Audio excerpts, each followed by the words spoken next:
ಅನುದಿನ ಅನುಕ್ಷಣ ಮನೆಯಲ್ಲೂ ಕಲಿಯೋಣ, ಕಲಿಕೆಯ ಹೊಸ ಹಾದಿಯಲಿ ಜೊತೆಗೂಡಿ ಹೆಜ್ಜೆಯ ಹಾಕೋಣ, ಸಂತಸದಿ ಕಲಿಯೋಣ ನಮ್ಮ ಹೆಮ್ಮೆಯ ಈ ಕ್ಲಾಸಿನಲ್ಲಿ. Yes sir. Yes teacher. Present ma'am. औज़ुबिल्लाहि मिनश्शैतानिर्रजीम, बिस्मिल्लाहिर्रहमानिर्रहीम। अस्सलाम वालेकुम अज़ीज़ तलबा व तालिबात, आप सभी का फिर एक बार संविदा उर्दू ई क्लासेस में खैर मक़दम किया जाता है। आज हम 10वीं जमात का मज़मून साइंस पढ़ेंगे। मैं फ़रज़ाना बेगम गवर्नमेंट जूनियर कॉलेज सेडम की मददगार मौलिमा हूँ, ज़िला कलबुर्गी। हमने आमाले ज़िंदगी के 3 हिस्से मुकम्मल कर लिए थे। ये हमारा चौथा और आखिरी हिस्सा है जिसका नाम है इखराज। क्लास शुरू करने से पहले पिछली क्लास पर एक नज़र डालते हैं कि पिछली क्लास में हमने क्या सीखा था। हमने देखा था कि नक़्ल व हमल किस तरह से अंजाम दिया जाता है। इंसानों में ऑक्सीजन, कार्बन डाइऑक्साइड, ग़िज़ा और इखराजी महसूलात की नक़्ल व हमल किस तरह से की जाती है। निज़ाम दौरान दिल, खून और खून की नालियों पर मुश्तमिल होता है। नबातात में नक़्ल व हमल हमने देखा था, और नबातात में नक़्ल व हमल पानी, मादनियात, ग़िज़ा और दीगर मादों के नक़्ल व हमल का काम वाई बाफ्तों यानी वास्कुलर टिश्यूज़ के ज़रिए अंजाम दिया जाता है, जो कि ज़ाइलम और फ्लोएम पर मुश्तमिल है। आइए हम आज का सबक का आगाज़ करेंगे। अहम नुकात कुछ इस तरह से हैं। इखराज किसे कहते हैं हम देखेंगे। इंसानों में इखराज के बारे में, इखराजी निज़ाम के बारे में हम मुताला करेंगे। नेफ्रॉन की साख्त के बारे में हम देखेंगे। पौधों में इखराज किस तरह से होता है इसके बारे में हम मालूमात हासिल करेंगे। तो आइए क्लास की शुरुआत करते हैं। सबसे पहले इखराज किसे कहा जाता है? वो हयातियाती अमल जिसके ज़रिए नुकसानदा तहवीली फजूल मादों को जिस्म से बाहर खारिज किया जाता है, इखराज कहलाता है। यानी ऐसे मादे जो हमारे जिस्म में बनते हैं, जो हमारे लिए नुकसानदा होते हैं, तग़ज़िया के बाद जो मादे बेकार होते हैं जैसे यूरिया वगैरह का जिस्म से बाहर खारिज करने का अमल इखराज कहलाता है।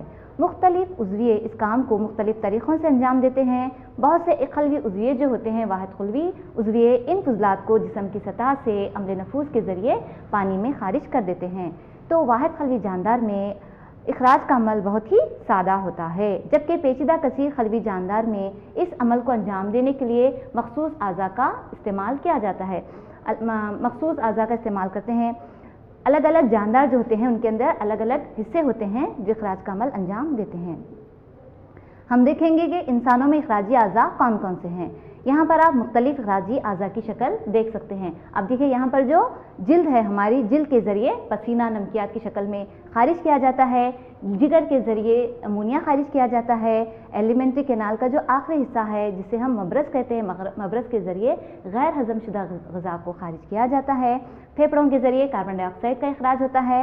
और आज हम देखेंगे कि गुर्दों के ज़रिए किस तरह से फजूल मादे यूरिन की शक्ल में यानी पेशाब की शक्ल में खारिज किए जाते हैं। जिस्म में बनने वाले फजूल मादे देखेंगे हम कौन कौन से हैं। तग़ज़ियाई फजलात, तग़ज़िया का अमल मुकम्मल होने के बाद जो फजलात बचते हैं उसको तग़ज़ियाई फजलात कहा जाता है। और तनफ़ुसी फजलात जैसे कार्बन डाइऑक्साइड को फेफड़ों तक पहुँचा दिया जाता है, वहाँ से वो खारिज कर दी जाती है नाक के ज़रिए। नाइट्रोजनी फजलात जैसे यूरिया है, यूरिक एसिड है और ज़ायद पानी वगैरह, ये तमाम फजलात हैं जो हमारे जिस्म में बनते हैं। इंसानों में इखराज, एक्सक्रीशन इन ह्यूमन बीइंग्स। इंसानों में इखराज, निज़ाम इखराज में एक जोड़ी गुर्दे, एक जोड़ी हालिब यूरेटर और एक मसाना और एक मबाल पर मुश्तमिल है। गुर्दे क्या काम अंजाम देते हैं? ये खून को छानकर फजूल मादों को हटाने का काम अंजाम देते हैं। हालिब ये पेशाब गुर्दों से निकालकर मसाने तक पहुंचाता है। मसाने में पेशाब को ज़ख़ीरा किया जाता है, मवाल के ज़रिए खारिज किया जाता है। यहाँ पर देखिए इखराजी निज़ाम। इखराजी निज़ाम में आपको क्या नज़र आ रहे हैं? एक जोड़ी गुर्दे नज़र आ रहे हैं। अगर हम गुर्दों को देखेंगे तो आपको किस तरह के नज़र आ रहे हैं? वो लोबे की बीज की तरह नज़र आ रहे हैं। यहाँ पर देखिए एक जो बाएं तरफ का गुर्दा है वो थोड़ा सा ऊपर की जानिब है, जबकि दाएं तरफ का गुर्दा थोड़ा सा नीचे पाया जाता है। और इनसे जुड़ी एक पाइप नुमा शक्ल है, वो एक जोड़ी पाई जाती है जिसको हम हालिब कहते हैं। हालिब का काम क्या है? ज़ख़ीरा शुदा यूरिन को मसाने में, यूरिन जो बनता है वो यूरिन को मसाने में ज़ख़ीरा करना। और यहाँ पर देखिए आपको क्या नज़र आ रहा है? खून की नालियाँ नज़र आ रही हैं, रीनल शीरियान है, रीनल वरीद है। इसके ज़रिए ऐसा खून जिसमें फजलाती मादे पाए जाते हैं वो गुर्दों तक पहुंचाया जाता है और खून साफ होने के बाद वरीद के ज़रिए दिल तक पहुंचाया जाता है, वहाँ से वो पंप होकर जिस्म के मुख्तलिफ हिस्सों तक पहुंचाया जाता है। इंसानों में इखराज, गुर्दे खून से ज़ायद पानी, नमकियात, नाइट्रोजनी फासिद मादे जैसे यूरिया का इखराज पेशाब की सूरत में करते हैं। हमारे जिस्म में 2 गुर्दे हैं जो रीढ़ की हड्डी के दाएं और बाएं जानिब वाक़ होते हैं। अभी आपने देखा कि बायां गुर्दा निस्बतन थोड़ा सा नीचे वाक़ होता है, जबकि दायां जो है वो थोड़ा सा ऊपर पाया जाता है। इन दोनों गुर्दों से एक नली निकलती है जिसे हम यूरेटर कहते हैं। इंसान एक दिन में तकरीबन 1.5 लीटर पेशाब यहाँ पर बनता है। तो यहाँ पर हम देख रहे हैं कि 1.5 लीटर तकरीबन यूरिन हमारे पास बनता है। तो हमें चाहिए कि हम ज़्यादा से ज़्यादा पानी पिएँ ताकि पानी की खिलत से हम महफूज रह सकें। जिस्म में पानी की खिलत से महफूज रखने के लिए हमें ज़्यादा से ज़्यादा पानी पीने की ज़रूरत है। आइए देखें कि गुर्दे की शक्ल किस तरह से होती है। ये गुर्दे का क्रॉस सेक्शन शक्ल आपको यहाँ पर नज़र आ रही है। दरमियान से जब उसको कट किया जाता है तो इस तरह से नज़र आती है शक्ल। यहाँ पर देखिए जो ऊपर का जो कवर है, ये है उसका कवर, क्या कहलाता है? ऊपर का जो इसकी परत है उसको हम रीनल कैप्सूल कहते हैं। रीनल कैप्सूल के अंदर कॉर्टेक्स पाया जाता है। कॉर्टेक्स की शक्ल के नीचे आप देख सकते हैं, आपको मुसल्लस नुमा साख्त नज़र आ रही है, इनको पिरामिड कहा जाता है। और ये तमाम मुसल्लस नुमा साख्तों को मिलाकर मेडुला कहा जाता है। और यहाँ से एक पाइप नुमा शक्ल बाहर निकल रही है जिसे यूरेटर या हालिब कहा जाता है, जो आगे जाकर मसाने से मिलती है।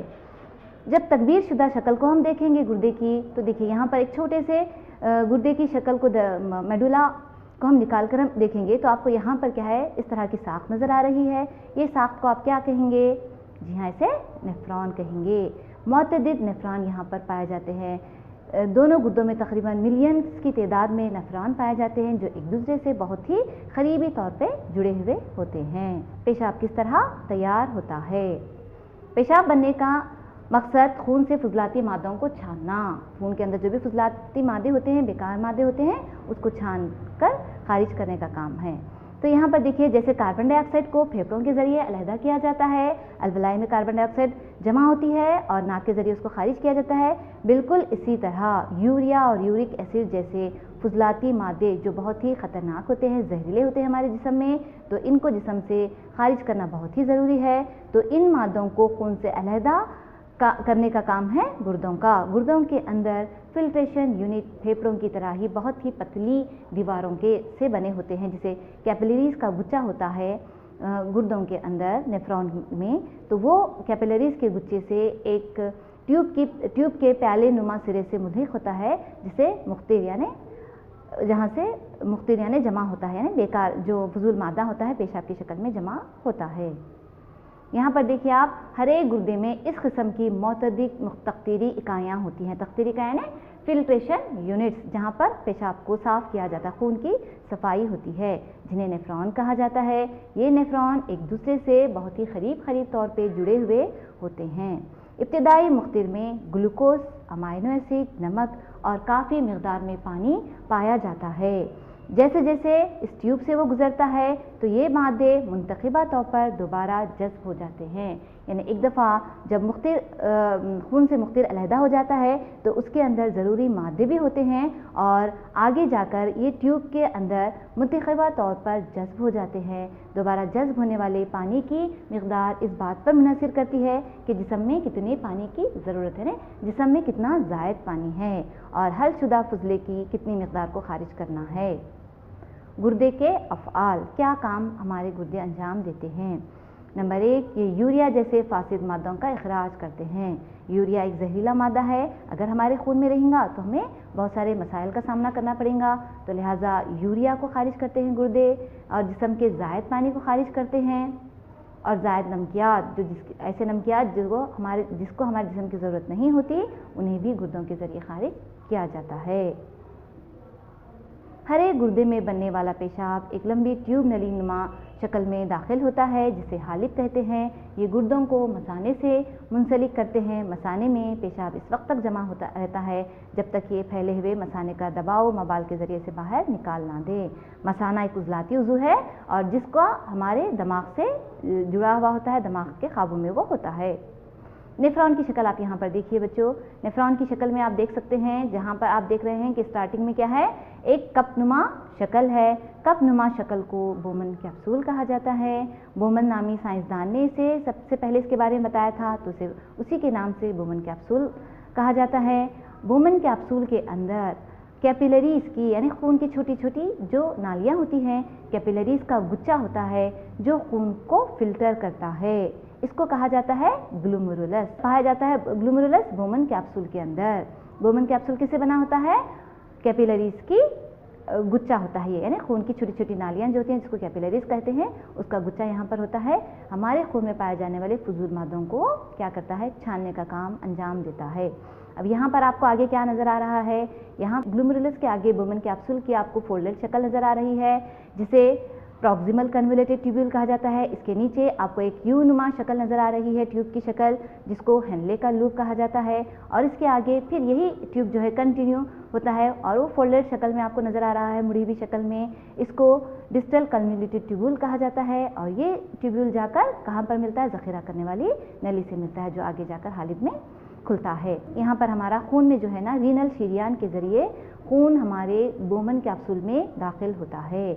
जब खून बोमन कैप्सूल में दाखिल होता है तो खून में पाए जाने वाले तमाम फजलाती मादे बोमन कैप्सूल ग्लोमेरुलस में फ़िल्टर होते हैं और आगे की तरफ भेजे जाते हैं। और साफ़ जो खून होता है, जो फजलाती मादों से साफ़ खून होता है, दोबारा वो जिस्म की तरफ पहुँचाया जाता है। तो जैसे खून यहाँ पर दाखिल होता है बोमन कैप्सूल में, ग्लोमेरुलस के ज़रिए वो मुख्तिर होता है, फ़िल्टर होता है। होने के बाद अब इसके अंदर थोड़ी सी मकदार में क्या होता है, ग्लोमेरुलस में जो खून फ़िल्टर होता है उसे ग्लोमेरुलर तख्तीर कहा जाता है। तो हमारा जो यूरिन होता है वो 3 मरहलों से होकर गुजरता है। सबसे पहला मरहला है ग्लोमेरुलर तख्तीर। ग्लोमेरुलर तख्तीर में क्या होता है? ग्लोमेरुलस में क्या है, पूरा हमारा खून जो है वो फ़िल्टर होता है। फ़िल्टर होने के बाद वो नीचे की तरफ आता है, यानी हेनले की लूप में आता है, जहाँ पर मुख्तिर में पाए जाने वाले अमाइनो एसिड्स होते हैं, ग्लूकोज होते हैं, उसको दोबारा से जज़्ब किया जाता है, जिसको मुंतखब इंजज़ाब, जो कि दूसरा मरहला है, मुंतखब इंजज़ाब कहा जाता है। उसके बाद जो तीसरा मरहला है, आगे की तरफ हमारा माया गुजरता है, वहाँ पर क्या होता है? नालियों से इफराज होता है। यहाँ पर पोटाशियम सोडियम जैसे अयानों का इफराज होता है। और इसके बाद जो सियाल आगे गुजरता है, माया आगे गुजरता है, उसमें सिर्फ पानी और यूरिया पाया जाता है, जिसे कि यूरिन या पेशाब कहा जाता है। पेशाब 3 मरहलों से तैयार होता है। देखिए, पहले मरहले में क्या होता है? ग्लोमेरुलर तख्तीर। दूसरा मरहला है मुंतखब इंजज़ाब। तीसरा मरहला है नालियों से इफराज। ग्लोमेरुलर तख्तीर में अभी हमने देखा नेफ्रॉन की शक्ल में, चूँकि खून ज़्यादा दबाव के साथ नेफ्रॉन में दाखिल होता है, इसे ग्लोमेरुलर तख्तीर कहा जाता है। मुख्तिर में ज़रूरी तग़ज़िया अशिया जैसे पानी है, ग्लूकोज है, विटामिन है, अमाइनो एसिड्स की, और गैर ज़रूरी अशिया जैसे नाइट्रोजनी फासिद मादे और सोडियम और पोटेशियम कार्बोनेट भी पाए जाते हैं। तो यहाँ पर जैसे ही तख्तीर आगे गुजरता है तो हेनले के लूप से होकर गुजरता है, तो ये क्या होता है? मुंतखब इंजज़ाब का अमल शुरू होता है। तख्तीर शुदा माए से उर्ख़े शीरियाँ ज़रूरी अशिया जैसे ग्लूकोज, अमाइनो एसिड, चरबदार तुरशे, ग्लिसरॉल वगैरह को दोबारा से जज़्ब कर लिया जाता है। इस अमल को मुंतखब इंजज़ाब कहा जाता है। मुंतखब इंजज़ाब जो है बच्चों, वो अमल तदाखिल, अमल नफूज़ और चुस्त अमल के ज़रिए अंजाम दिया जाता है। उसके बाद जो तीसरा मरहला है वो है नालियों से इफराज, ट्यूबुलर सीक्रेशन। जब बकाया मुख्तिर माया नली के आखिरी सिरे से गुजरता है तो नली के खुलियों में पोटेशियम और अमोनियम के नमकियात और हाइड्रोजन अयान और यूरिक तुरशे इसमें इफराज होते हैं। ये अमल नालियों से इफराज कहलाता है। इस अमल के बाद मुख्तिर जिसमें यूरिया, नाइट्रोजनी फजूल मादे और नमकियात होते हैं, इसी को हम पेशाब कहते हैं, जो हल्के जर्द रंग का होता है। इसमें पानी, सोडियम, पोटेशियम क्लोराइड, यूरिक तुरशे और खलील मकदार में अमोनिया पाया जाता है। और पानी में हलफज़े विटामिन भी होते हैं। हमारे पेशाब में तकरीबन 95% पानी पाया जाता है, 2.5% यूरिया और 2.5% दीगर नमकियात, एसिड्स और विटामिन भी पाए जाते हैं। अगर हमारे गुर्दे काम ना करें, फॉर एग्ज़ाम्पल अगर हमारे गुर्दे नाकारा हो जाते हैं, बेकार हो जाते हैं, किस वजह से गुर्दे ख़राब हो जाते हैं? कोई इन्फेक्शन की वजह से या चोट की वजह से। और गुर्दों में खून का बहाव जब रुक जाता है तो गुर्दे अपना काम करना छोड़ देते हैं, गुर्दों का फ़ाल इससे मुतासिर होता है। इस कमी को पूरा करने के लिए एक अमल होता है जिसे हम कहते हैं मस्नवी गुर्दा या हीमोडायलिसिस। अगर गुर्दे हमारे नाकारा हो चुके हैं तो उस वक्त क्या होगा, जो यूरिया हमारे खून में है वो हमारे खून में ही रहेगा, जिस्म में ऐसे ही वो क्या है करता रहेगा, दौरान करते रहेगा और हमें नुकसान पहुंचा सकता है। तो लिहाजा इस सूरत में हम क्या करेंगे, हीमोडायलिसिस का अमल अंजाम दिया जाता है जिसे मस्नवी गुर्दा भी कहा जाता है। यहाँ पर आप शक्ल में देख रहे हैं, हीमोडायलिसिस या मस्नवी गुर्दा वो आला है जिसमें नाइट्रोजन पर मुश्तमिल फुजलात को डायलिसिस के ज़रिए खून से बाहर निकाला जाता है। शक्ल में आप देख रहे हैं मरीज़ के हाथ से क्या कर रहे हैं हम, यहाँ पर आपको खून निकाला जा रहा है मरीज़ के हाथ से। शीरियान के ज़रिए जो खून बहता है वो यहाँ पर डायलिसिंग मशीन में दाखिल होता है। डायलिसिंग मशीन क्या है, एक नीम नफूस पजीर झिल्ली से बनी होती है जहाँ पर डायलिसिंग सोल्यूशन होता है या सियाल होता है, जिसमें क्या होता है, खून जैसे तमाम माया पाया जाता है। इसमें सिर्फ क्या नहीं होता, यूरिया नहीं पाया जाता। तो यहाँ पर हमारे खून को दाखिल किया जाता है और खून दाखिल होने के बाद यहाँ से यूरिया जो होता है बच्चों उसको अलहदा किया जाता है और फिल्ट्रेट जो खून होता है, जो साफ़ खून होता है, फिर से मरीज़ को दोबारा जिस्म में दाखिल किया जाता है। इस तरह का अमल कहलाता है हीमोडायलिसिस। अगर हमारे गुर्दे नाकारा हो चुके हैं तो इस तरह से हीमोडायलिसिस के ज़रिए खून की सफाई की जाती है। आइए इस वीडियो के ज़रिए देखें कि डायलिसिस किस तरह से अंजाम दिया जाता है। डायलिसिस वो तरीक़ाकार है जिसमें जिस्म से फ़ुज़ूल मादे मसनवी तरीक़े से बाहर निकाल दिए जाते हैं। ये अमल जब किया जाता है जबकि गुर्दा नाकारा हो जाता है, ना गुर्दे सही तरह से काम नहीं करते। गुर्दे फ़ुज़ूल मादों को जिस्म से ज़ायद पानी और इलेक्ट्रोलाइट और यूरिया को यूरिन की शक्ल में खारिज करते हैं। अगर गुर्दे नाकारा हो जाए तो फ़ुज़ूल मादे जिस्म में जमा हो जाते हैं जो कि जहरीले होते हैं और बहुत ही पेचीदा मसाइल वो पैदा कर सकते हैं, जैसे कि खून का दबाव बढ़ जाता है, हार्ट फेल भी हो सकता है। इन हालात में डायलिसिस का अमल किया जाता है। डायलिसिस दो मुख्तलिफ़ हालात में किया जाता है। नंबर 1, अगर गुर्दे नाकारा हो जाए या गैर फ़ाइल हो जाए, वो काम नहीं कर सकें। दूसरा, जिस्म से फ़ुज़ूल मादों को निकालने के लिए भी डायलिसिस का अमल अंजाम दिया जाता है। डायलिसिस दो किस्म का है, हीमोडायलिसिस और नंबर 2 है पेरिटोनियल डायलिसिस। आइए देखें कि हीमोडायलिसिस किस तरह से अंजाम दिया जाता है। यहाँ पर हीमोडायलिसिस में डायलिज़र की मदद से ये एक मशीन के ज़रिए अंजाम दिया जाता है जो कि जिस्म के बाहर रखी जाती है और जिस्म में पाए जाने वाले फ़ुज़ूल मादों को बाहर खारिज करती है। यहाँ पर पहले मरीज़ को बेहोश किया जाता है और आप यहाँ पर देख रहे हैं कि किस तरह से उसके हाथ में कट लगाकर एक ट्यूब के ज़रिए शीरियान और वरीद को जोड़ा जा रहा है, और एक तरीक़ा जिसमें शीरियान और वरीद दोनों नालियों को आपस में जोड़ दिया जाता है।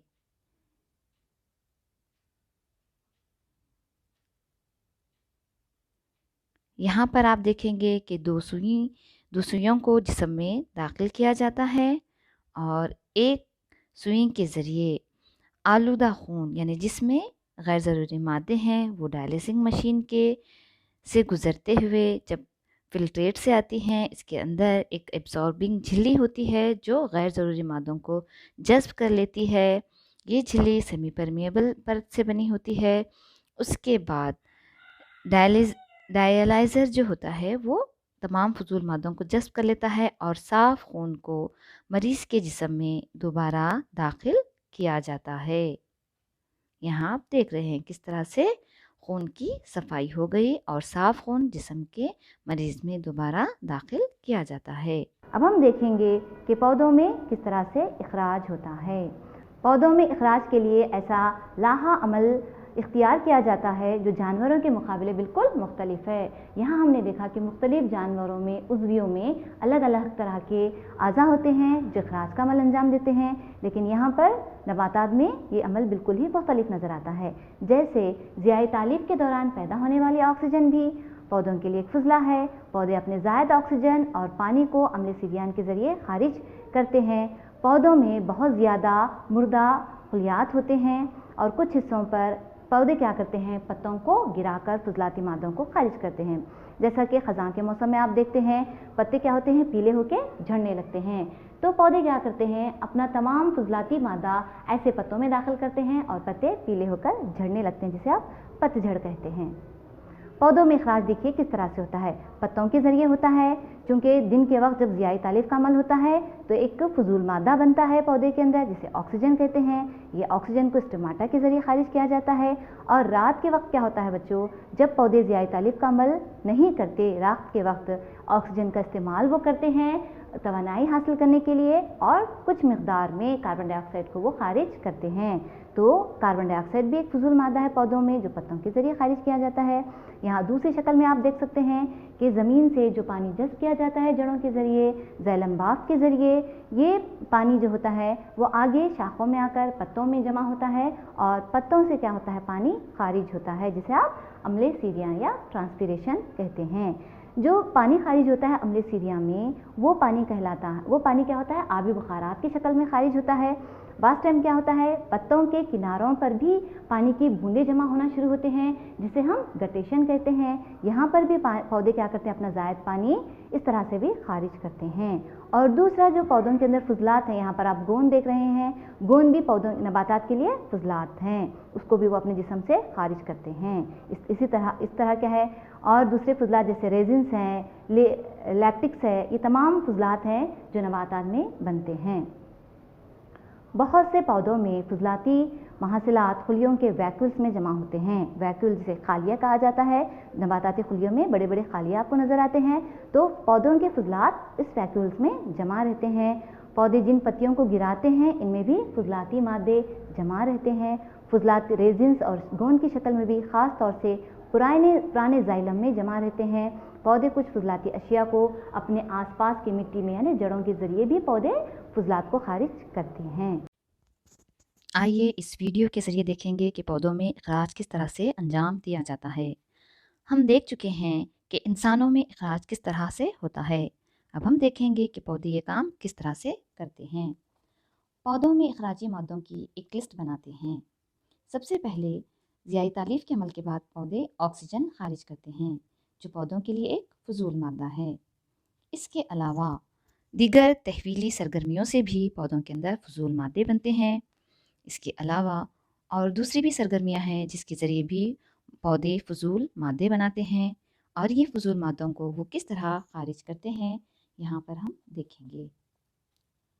सबसे पहले जो ऑक्सीजन पौधों में तैयार होता है वो ऑक्सीजन पौधों के लिए एक फजूल मादा है। ऑक्सीजन का इखराज पौधे किस तरह से करते हैं, आपको मालूम है कार्बन डाइऑक्साइड को जज़्ब किया जाता है स्टोमेटा के सुराखों के ज़रिए और ऑक्सीजन को खारिज किया जाता है। तो इस तरह पौधे ऑक्सीजन से छुटकारा हासिल करते हैं। दूसरे तहवीली सरगर्मियों के दौरान बनने वाले फजूल मादे पौधों के अंदर, पत्तों के अंदर, नबाती खुलिये में जो खालिया होता है उसके अंदर तमाम फजूल मादों को जमा किया जाता है। वैक्यूल्स जो होते हैं खालिये, ये पौधे के डस्टबिन भी कहलाते हैं। यहाँ पर गैर ज़रूरी फजूल मादे जमा होते हैं। तमाम खुलियों में जब इस तरह के गैर ज़रूरी मादे जमा होते हैं तो पौधे क्या करते हैं, इन मादों से छुटकारा हासिल करने के लिए वो पत्तों को झड़ाते हैं।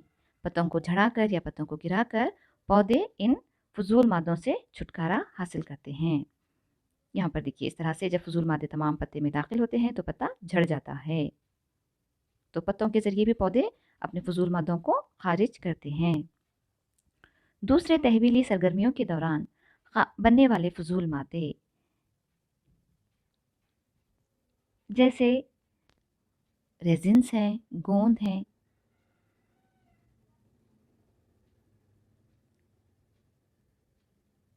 ये किस तरह से खारिज होते हैं हम यहाँ पर देखेंगे, जो कि बहुत ही पौधों के लिए नुकसानदाह होते हैं।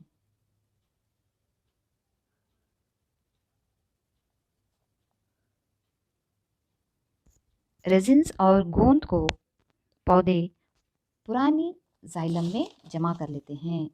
जब पौधों की जो छाल होती है वो गहरे रंग की हो जाती है और बहुत ही सख्त होती है, तो उन छाल के अंदर रेजिन्स और गोंद पाए जाते हैं। जब इनको ये छाल को काटा जाता है तो आप देख सकते हैं यहाँ से माए की शक्ल में रकीक हालत में कुछ मादे खारिज होते हैं। अब ये मादे क्या हैं? ये पौधों के फजूल मादे हैं। तो इस तरह से पौधे क्या करते हैं? फजूल मादों को गोंद और रेजिन्स की शक्ल में खारिज करते हैं, जबकि दिगर फजूल मादों को पौधे जड़ों के ज़रिए ज़मीन में, मिट्टी में खारिज करते हैं। तो इस तरह से हमने देखा कि पौधों में बनने वाले फजूल मादे कौन से हैं और वो किस तरह से खारिज किए जाते हैं। उम्मीद है ये वीडियो आपको अच्छे से समझ आया होगा। आइए हम देखें कि आज की क्लास में आपने क्या सीखा। हमने देखा कि इंसान और नबातात में इखराज किस तरह से अंजाम दिया जाता है। इंसानों में हलपजीर नाइट्रोजनी मुरक्कबात की शक्ल में इखराजी मादों को गुर्दों में नेफ्रॉन के ज़रिए हटाया जाता है। इंसानों में पेशाब के बनने के मराहिल के बारे में हमने मुताला हासिल किया और हमने देखा कि किस तरह फजलाती मादों से निजात पाने के लिए मुतअद्दिद तकनीकों का इस्तेमाल नबातात करते हैं। आइए देखें कि आपने क्या सीखा, इस क्विज़ के ज़रिए चेक करेंगे। तो लिहाजा सवालात के जवाबात देने की कोशिश कीजिए। सवालात को गौर से पढ़िए, समझिए और जवाबात देने की कोशिश कीजिए। सवाल नंबर 1 है, गुर्दे की साख्ती और फेली इकाई कहलाती है। बिल्कुल ये आसान सवाल है, अभी हमने देखा गुर्दे के अंदर इकाइयाँ पाई जाती हैं। ऑप्शन ए है neuron, option B nephron, option C है विली या ऑप्शन डी एल्वलाई। बताइए कौन सा जवाब सही है इसमें? सही जवाब है इसका नेफ्रॉन। गुर्दे की साख्ती और फेली इकाई को नेफ्रॉन कहा जाता है। सवाल नंबर 2 है, इंसानों में गुर्दे जिस निज़ाम का हिस्सा हैं वो है। कौन से निज़ाम से गुर्दे हमारे ताल्लुक़ रखते हैं?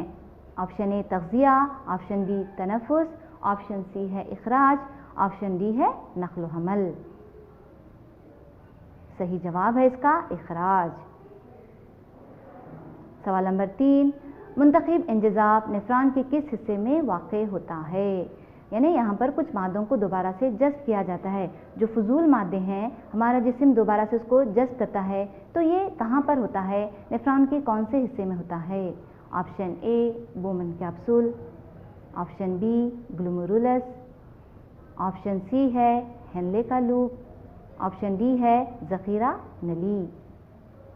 सही जवाब है इसका हेनले का लूप से होकर मुंतखब मादों का दोबारा से इंजज़ाब होता है। सवाल नंबर 4, फजूल मादों का छुटकारा पाते हैं पौधे किस तरीक़ों से फजूल मादों का छुटकारा पाते हैं?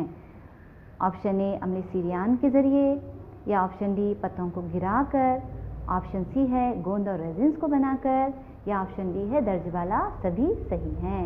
तो पौधे में जो फजूल मादे बनते हैं वो किस तरीके से उससे छुटकारा हासिल करते हैं? देखिए सही जवाब कौन सा है? जी हाँ, दर्ज वाला सभी तरीक़ों से अम्ल सीरियान के ज़रिए ज़ायद पानी को खारिज करते हैं। फजूल मादे पत्तों में जमा होते हैं और वो पत्ते गिर जाते हैं। गोंद और रेजिन्स भी जो तने के ज़रिए खारिज होते हैं वो भी पौधों में बनने वाले फजूल मादे हैं। सवाल नंबर 5 है, नेफ्रॉन का वो हिस्सा जहाँ पर कैपिलरीज का गुच्छा पाया जाता है। अभी हमने देखा कि मिलियंस की तादाद में नेफ्रॉन पाए जाते हैं हमारे गुर्दों में, और वो कौन सा हिस्सा है जहाँ पर क्या होते हैं? कैपिलरीज की यानी खून की उर्ख़े शीरियाँ का गुच्छा पाया जाता है। ऑप्शन ए है Bowman capsule, option B glomerulus, option C ज़ख़ीरा नली, ऑप्शन डी है इनमें से कोई नहीं। सही जवाब बताइए बच्चों। इसका सही जवाब है ग्लोमेरुलस। बोमन कैप्सूल के अंदर खून की नालियों का गुच्छा होता है जो ग्लोमेरुलस कहलाता है। तो यहाँ पर आज का सबक हमारा ख़त्म होता है और आपको एक होमवर्क दिया जाता है बच्चों। इन सवालात को पढ़िए और जवाबात लिखने की कोशिश कीजिए। सवाल नंबर 1, इखराज से क्या मुराद है? अभी हमने देखा कि जिस्म में तहवीली आमाल के दौरान बहुत सारे फजलाती मादे बनते हैं जिसको जिस्म से बाहर किया जाता है। इसी अमल को हम इखराज कहते हैं। सवाल नंबर 2, इखराजी निज़ाम की साफ शक्ल उतार कर हिस्सों के नाम लिखिए। इखराजी निज़ाम की शक्ल भी हमने देखी थी। सवाल नंबर 3, इखराजी महसूलात से छुटकारा पाने के लिए पौधे किन तरीक़ों का इस्तेमाल करते हैं? कौन कौन से तरीक़ों के ज़रिए पौधे फजलाती मादों को खारिज करते हैं? सवाल नंबर 4 है, पेशाब बनने की मकदार को किस तरह कंट्रोल किया जाता है। ये तमाम सवालात के जवाब लिखिए और अपने टीचर्स को बताइए। तो यहाँ पर हमारा जो सबक है वो ख़त्म हो जाता है। आमाल ज़िंदगी जो सबक है, हमने देखा कि जानदारों और गैर जानदारों में फ़र्क किस बुनियाद पर किया जाता है। उनमें होने वाली हरकत, नशोनुमा और सांस लेने वाला अमल यानी तनफ़ुस के ज़रिए किसी जानदार और गैर जानदार को हम मालूम कर सकते हैं। उसके बाद हमने जानदारों में होने वाले मुख्तलिफ आमाल को देखा जो किसी जानदार को ज़िंदा रहने के लिए बहुत ही ज़रूरी हैं। वो आमाल कौन से हैं? तग़ज़िया है। तग़ज़िया के बारे में हमने तफ़सीलन मुताला हासिल किया है इस क्लास में, है ना। और हमने देखा कि जो तग़ज़िया के बाद क्या होता है, हमारे जिस्म में कार्बन डाइऑक्साइड जो गैस बनती है उसको सांस के ज़रिए खारिज किया जाता है, अमल तनफ़ुस जिसे कहते हैं हम। उसके बाद इखराजी महसूलात को जिस्म से खारिज करने का अमल इखराज कहलाता है। और जबकि तमाम मादों की सरबराही होती है खून के ज़रिए, दिल खून को पंप करता है और जिस्म के तमाम हिस्सों तक खून को पहुंचाता है। नक़्ल व हमल के बारे में हमने मुताला हासिल किया। तो लिहाजा ये सबक यहाँ पर मुकम्मिल होता है। मुझे उम्मीद है कि पूरा सबक आपने अच्छे से सुना होगा और आपने अच्छे से समझा होगा। यहीं पर मेरी क्लास ख़त्म होती है। शुक्रिया।